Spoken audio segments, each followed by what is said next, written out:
So my name is Dileep Sharma. I'm actually mid-50s, and I decided to start my business only 2 years ago. 2 years. So 2 years, this November will be the second anniversary. Oh, okay. So it's a very new business, and I started out by, I used to work as a salesperson, and so obviously I've got the skill of actually being able to put across my point or whatever.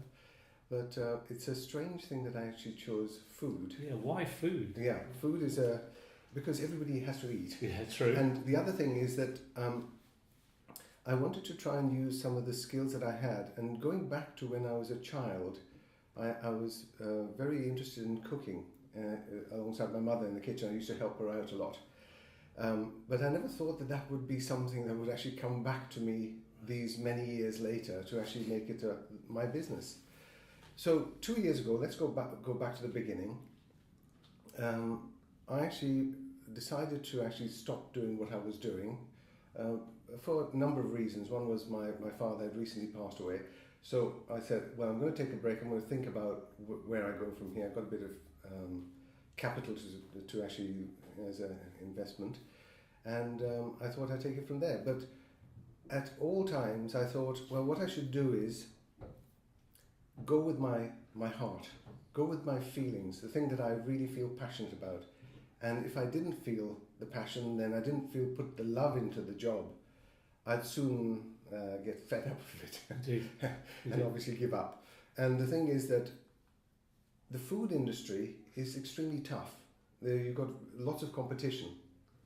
So you have to find a unique product that fills a gap, but it's something which is familiar enough to people that they can actually identify with it and actually purchase it too. It's creating that, I suppose, the knowledge for what it is. So what was the product? What was that link between what people are familiar with but making it different? Well, my background, my mother's from Lancashire. My father's from India. They met at university in the Midlands, Loughborough University. And the thing is that they went off to India. I was born here, but then got educated in India. Right. And so my background has always been eating Indian food. So I thought, well, there's lots of Indian restaurants, lots of people like Indian food in the UK. So I thought, well, I know there's a lot of competition, but it tends to be large organisations who are actually creating the products that I wanted to get into the niche market, which is creating a chutney. So what I did was went away, took over the kitchen, basically the home kitchen, and started to make different flavoured pickles and chutneys. Okay. And what I did then was, because I had the experience of marketing, I created a market survey online, and I just literally took a random group of people, of about 40 people, and sent them samples of these products, and I told them to rank it online. So I used the internet as a tool to rank a product which they felt would deserve further development. How did that go? What was the response from these guinea pigs? Yeah, the first thing you realise, myself being a product designer, you can't please everybody. No, of course not. That's the first thing. What I was aiming for was more than a 50%, I suppose 50% return rate, kind of like a customer rate. So it has to be more than 50% above 50%. So we ended up with about 80% on one particular product. And so I thought I'd develop it. Now, developing a product actually requires a number of things. You have to get a certification, food hygiene certification. You have to decide upon a name. You obviously have to research the market and check that nobody else has actually got a similar product. Because if you have a good palate, you can actually sort of match products quite easily to something else and call it your own. Right. So I produced a very unique product. Let's see it on camera. Yeah. This is the actual product, and it's carrot and tamarind chutney. Right. And we actually got a Great Taste Award from the Guild of Fine Food this year. So that's actually a great taste. So it's the first product and the first thing out. And there's so many challenges, if you like, related to getting a product out. obviously when you make a product and you have to decide where you're going to make it. And you manufacture, if that's the right word, this Yeah. in Godalming? So It's actually a local company, so I use my home kitchen. Right. Like a lot of similar companies, until you get to a momentum or a market size where you have to get it produced outside. But then there's other issues related to that which I can discuss with you, but that would be a long story. Okay. The main thing is getting labeling right. Right, okay. So trading standards, weights and measures, obviously sterilizing your product, making sure that you've got the right equipment. So when I actually totaled everything up, this is quite interesting, you'll be surprised. The maximum investment I needed to make to get the product out was £2,000. Really? Okay. That's all.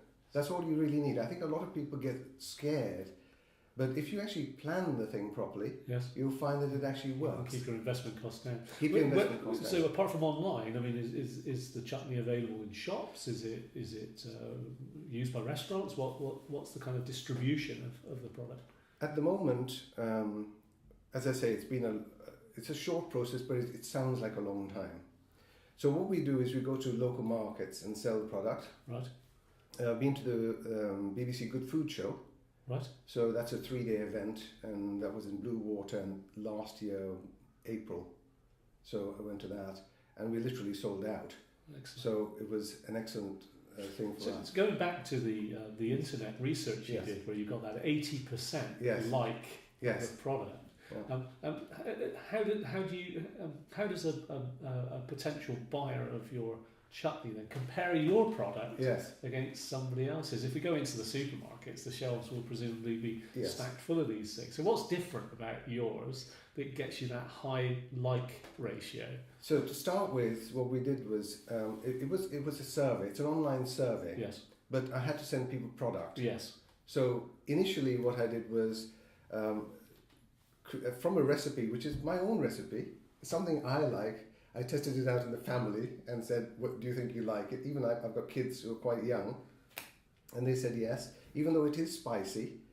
But the product, as it is, it combines two things. One is carrots, which people tend not to eat so much, and the other thing is an exotic kind of product, which is tamarind. Okay. And tamarind and carrots have a very nice marriage. How about that? Yeah. So what dish then would you recommend Yes. your chutney is? What's the kind of best dish to use that chutney with as a complement? Well, I always tell people I don't want to define the way you eat the product because it tends to be limiting. But what I do say is that if you're having friends over, you can actually have a few, say for example, poppadoms or something like that. If you're having a drinks party, just have a little bowl of this on the table. Right, It's like so a little nibbles. dipping, nibbles kind of thing. Or, for example, my kids love it in their cheese sandwiches to take to school. Okay. So it complements cheese. Right. But it has an Asian flavour, so it's a fusion product. Right. Because it's not a typical boiled chutney. This is getting more into the product Yeah, itself. okay. But it's actually a preserved product. So what we're doing is we're actually preserving the product and then pickling it to give you the flavour. So the carrot still has a crunch. So that's crunchy. It's very difficult to explain to someone else if they've tried it. You mentioned that you 2 years of business this November. Yes. If you look back over those 2 years, and this is Yes. a challenging question, I Yes, hope, yes. which is, what one thing would you have done differently? Is there anything there where you think to yourself, if only I'd done that, or perhaps done it earlier, what would that be? I'll answer the question, but I'll answer it in a slightly roundabout way because some things take time.